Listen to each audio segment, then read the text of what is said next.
profesora, mi nombre es Marcela Campos y doy comienzo a mi exposición haciendo referencia a los textos que hemos trabajado durante el año, los cuales han originado la diversidad de temas propuestos para desarrollar.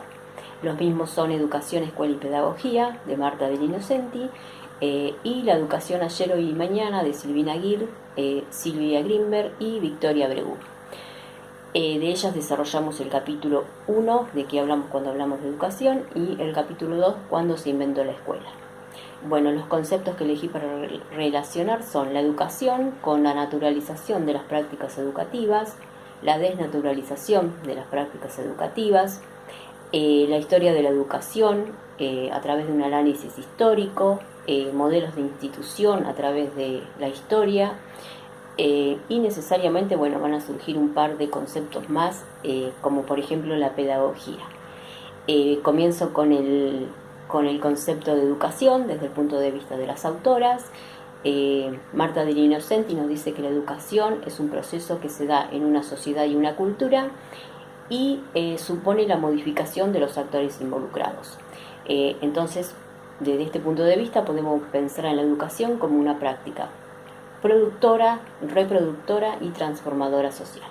Las otras tres autoras nos dan un análisis más o menos similar. Ellas nos dicen que la educación es un proceso que se da en una sociedad determinada, que esa sociedad produce y distribuye saberes, de los cuales, mejor dicho, se apropian sus miembros, y eso les permite la producción y reproducción de esa sociedad.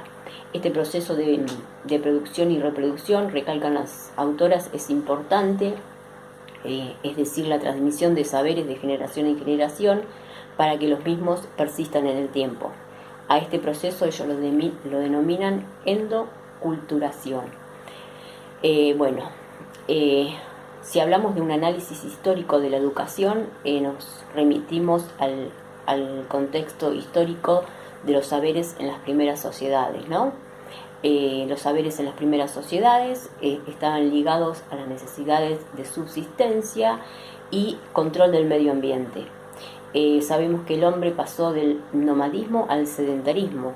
Este cambio implicó no solamente que el hombre se estableciera en un lugar fijo donde vivir, ¿no?, sino que además surgió la necesidad de crear nuevas herramientas, de incorporar nuevos saberes y distribuirlos entre las nuevas generaciones, ¿no? Ellos pasaron del nomadismo a la actividad de la caza, la recolección, la pesca. La forma que tenían los niños de aprender en esas antiguas sociedades eran a través de la participación en la práctica de los adultos.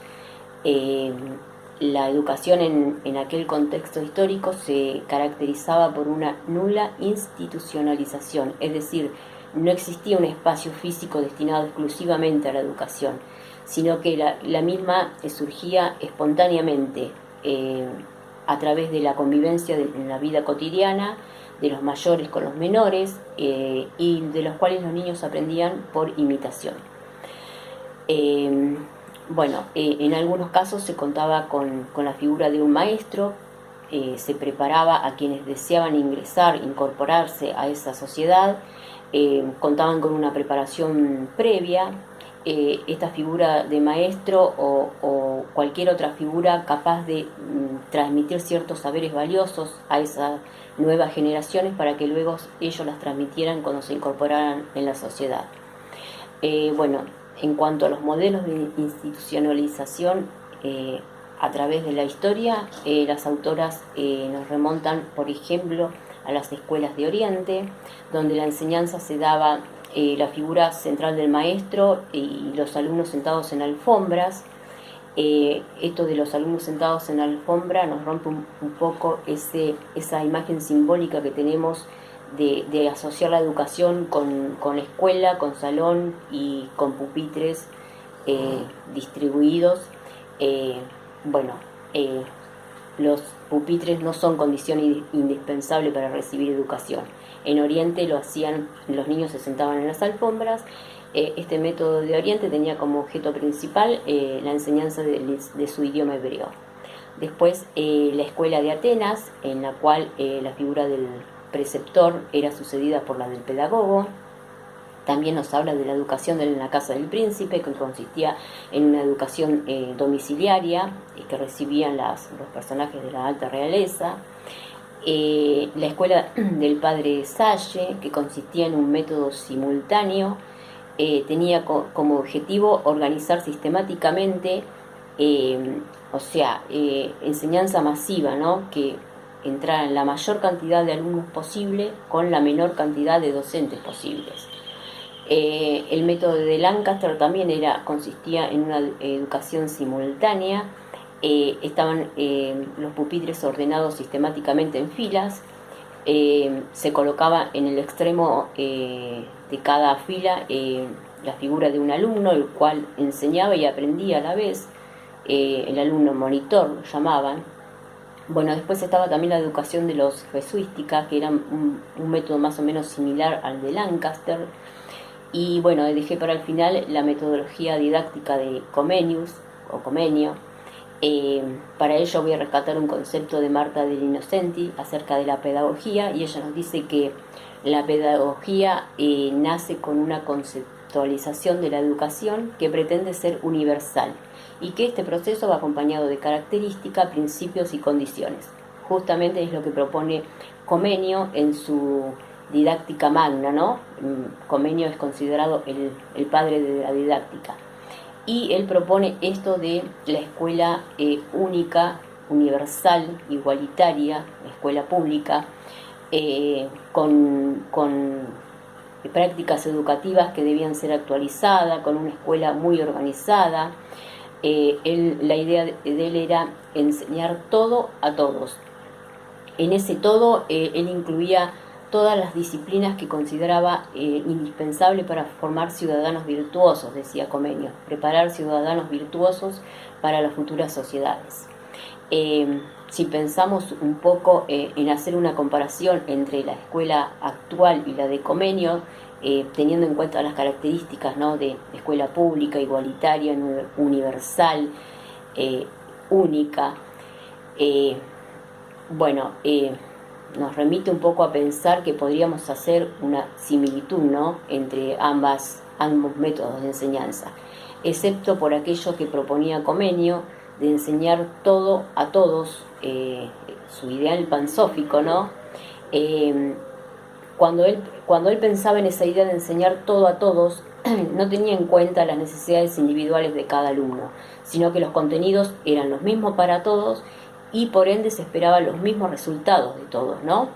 Entonces, en este método que él proponía, aquellos alumnos que contaban con capacidades, con menores capacidades, quedaban excluidos. Entonces, el método de Comenio terminaba siendo un método de exclusión, a diferencia de los métodos que se aplican hoy en día en la escuela actual, que apunta a la educación inclusiva, ¿no?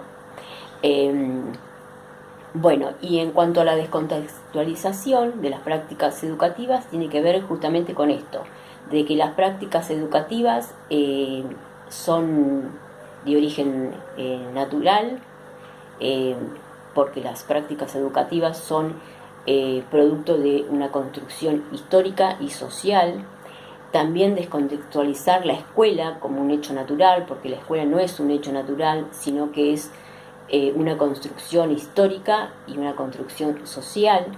Y la descontextualización de concepciones.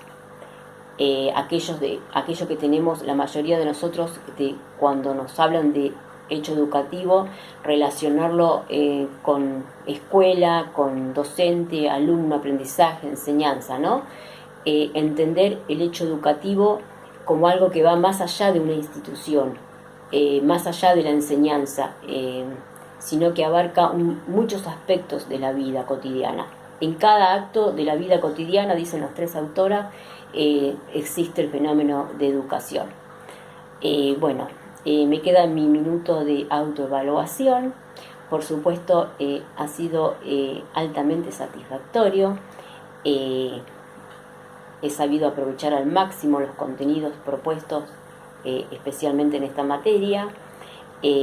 me ha servido en gran medida el contacto con la docente a través de los Zoom, la interacción con los compañeros, intercambiar opiniones, escuchar diferentes miradas,